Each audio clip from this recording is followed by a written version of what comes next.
Wondering what to put aside for your tax bill? Well, watch on as I show you some easy tips to make sure that you're covered and you have enough money to pay that tax bill when it's due.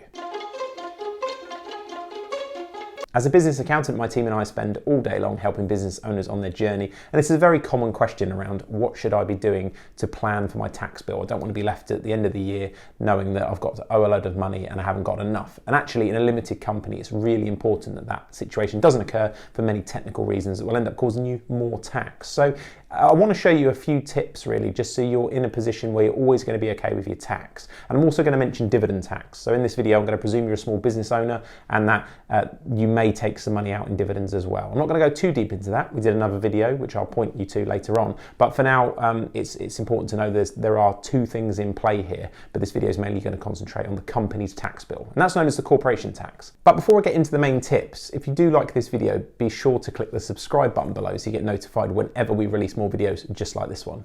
Now, the corporation tax, the way it works is you generally, sometimes it can, especially in the first year, this might not completely apply, but generally you're going to trade for 12 months, then the line's drawn. At that point, the taxable profits are figured out. So that's normally where your accountant comes in to make sure that you've got as many tax deductions as you can in there, and that profit is as low as legally possible in terms of tax reasons. And then the tax bill is calculated on that profit. And at the moment, as we're recording this video in the UK, it's calculated at 19%. Now that changes year on year, and it's gone down actually over the last few years. As we're recording this video, it might well likely go back up to pay for some of the COVID-related type things we've seen recently, but currently it's 19%. Now, so yeah, your profits are calculated, 19% of those profits is then tax, and that tax bill is due 9 months from the year end. Well, roughly 9 months, you get 9 months and a day from that year end to pay that tax. Now, at that point, that gets handed over. But of course, you need it all times in a limited company because it's not your money as the owner, it's the company's. You need to make sure that you've got enough tax left in the company so that in theory, if it shut down on any given day, it would have enough money in and around its operation to pay that tax.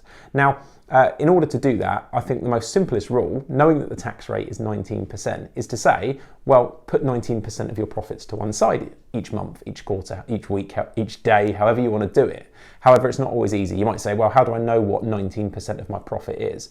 Firstly, in an ideal world, what you'd have accounting software, something like Xero, QuickBooks, or one of these programs. And if you're keeping up to date with your bookkeeping, there's a profit and loss report in there that will show you roughly where you are. It might not be completely accurate to how an accountant would do it, but it'll give you a really good look at it. And in fact, some softwares like Free Agent, it's another cloud software, actually shows you on your dashboard, this is what we think your corporation tax is looking like. Now, but you really just want to get a rough feeling for what your profits are and then put 19% to one side.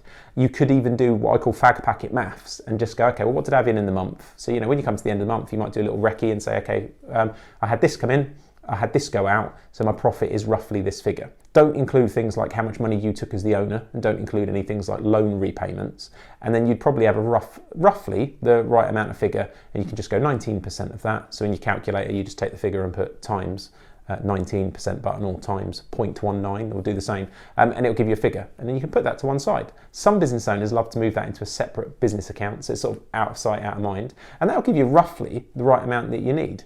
I mean, as an accountancy, how we work with most of our clients is we have a quarterly or monthly update where we actually tell them what that corporation tax is, but that's a reasonably rare thing to have, and a lot of owners won't have that, so I think this is a good rule to talk about. So just do that. Now, if that still seems like it's too much work for you, one of the other things you can do, especially if let's say you're a consultant, you don't really have too many overheads because it's sort of have laptop, will travel type business, and it's your voice, your skills and your services that the majority of the costs. What we've seen work quite well for some people is they will put aside 19% of everything that comes in.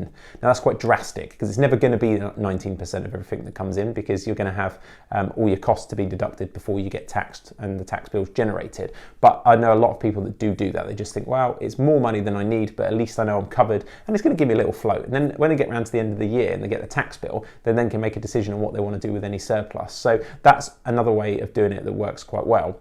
Now, I did mention at the beginning of the video that I wanted to talk a little bit about dividend tax. And the reason that is if you're a small business owner, normally, for tax reasons, you're going to be taking a combination of dividends and salary. And the reason you're going to do this is because that's normally the most tax efficient way, as we're recording this video and has been for many years, of taking your profits out. Now, if you are doing that and you are having quite a lot of dividends, there is a second tax bill. So the corporation tax bill, sort of the one big bill you have every year, and then you'll have some for the actual money that you take as owners, whether there's several owners or just one owner, whoever's taking those dividends will have some personal tax to pay most likely, and somewhere between 7.5% and 32.5% at the time of recording this video. And that's a fairly substantial bill if you're not planning for it. Now, we did do a video that was based around freelancers saving for tax, and we talk about that a little bit more, and there's some rules that you can use to help plan for that. But just bear that in mind as you're taking those dividends, some of that money individually, you should also be putting aside to get ready for that kind of tax bill. So that's just a little note to it. And that's the quick tip. There's a couple of ways there of dealing with your tax bill. And of course, if the tax rates change, you're watching this video at a later date and they've changed, just apply the same percentage. If it's moved back up to 20% odd, just apply 20% odd to the same rules and you won't go too far wrong. So if you've enjoyed this video, make sure to subscribe below and share it with your friends, your network, and anyone else who might benefit. Until the next one, we'll see you then.